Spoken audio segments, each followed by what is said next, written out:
How's it going, guys? Just wanted to go over a quick little video in regards to the Hall of Torments kind of updates from the developers that just came out 2 days ago. Specifically because they're adding a lot of things that I had mentioned previously that I'm really looking forward to. We'll start off with just a 4th map. It's going to be fantastic. This is going to be a little bit harder.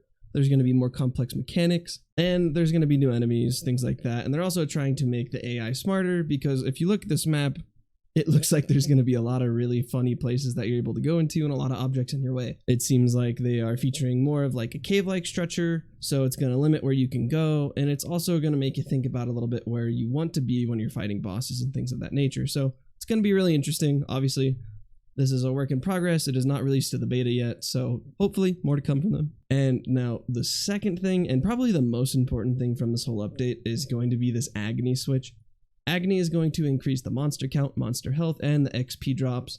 And I'm extremely excited because, one, this is going to make achievements a little bit easier. It's not going to be as difficult to hit those 3 million damage points, which, if you saw my earlier video, kind of already have a solution for that, but that's a little bit of a cheese, so this will make it feel a little bit better. But this always just adds a lot of content, basically, because it makes the game harder, and that is always more enjoyable in these games, especially once your power scaling has gone all the way to the top. You have all the items, you've unlocked all the stats, and so this is just going to make more content that I'm really excited for. They've also said that they're going to add some mobs in with the Agony mode, that champions are going to be randomized, in a sense that a monster that you've previously seen might not have the same abilities that it did before. You might be facing enemies that have abilities from other bosses, and I feel like this is going to be really, really fun because you can't really plan around what you're going to see because you don't know. And to offset the difficulty, they're going to give you additional drops, items, abilities, and gold. They also added in some balancing, which I don't think it was too crazy, but I think they made things a little bit better earlier on. It's going to make it significantly easier for those kind of like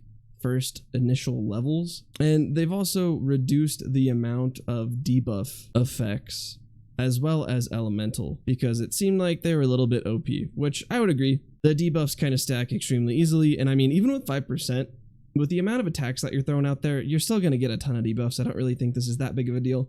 It'll probably just be a little bit more fair.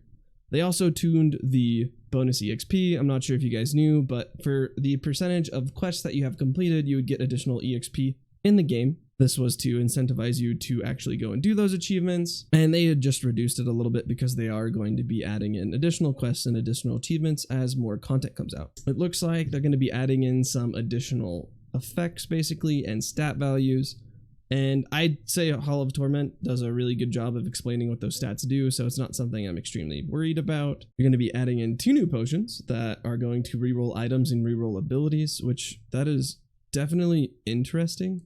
I don't know if I would want to do that.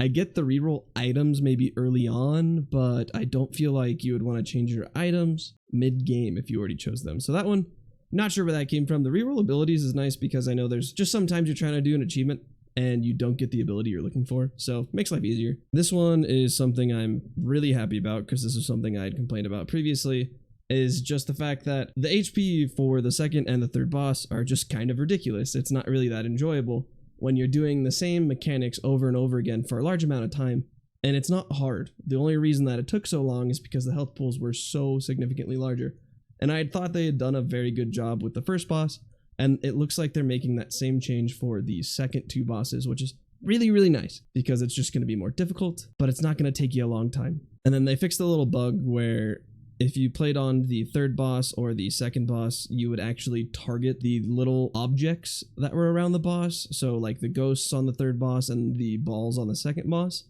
And this would basically make auto aim unplayable, or at least significantly less efficient than actually just aiming yourself. So that is a fantastic little fix. And then it looks like they updated their engine, so that's always nice. I don't know too much about that stuff, so can't really talk too much on it, but they are going to add all of these to the beta over the next couple of weeks. If you guys are wanting to play the beta, you would just go to your library, right-click on the game, go to Properties, and then go to Betas. It is an open beta. So if you want to test these out before they come out to the actual game, highly suggest it. It's always fun. Just know that it might not be the most stable build, so you might have crashes. So don't expect a, perfect working game when you're playing on the beta. In general, super excited about all of these. The balancing is kind of not exactly irrelevant, but it's not something that I was specifically bothered by. The boss changes I'm extremely excited about, and I'm just super stoked for Agony. Agony is just going to make the game better, more enjoyable. You're going to hit a lot of bigger numbers. You're going to play against a lot more difficult mobs. The randomized skills on the champions is super nice because it makes the game unpredictable. And then throwing in a fourth map is going to be fantastic, but I have an assumption that the fourth map is going to take a little bit for them to release. So hopefully Agony is coming out pretty soon here because it's just a little bit of balancing, whereas the fourth map's probably going to take a little bit longer. But that's everything, guys. Hope this gave you some news that gets you excited for the game. If you enjoyed this type of content, definitely leave me a like and subscribe. And as always, I really appreciate it, and I hope to see you on the next one.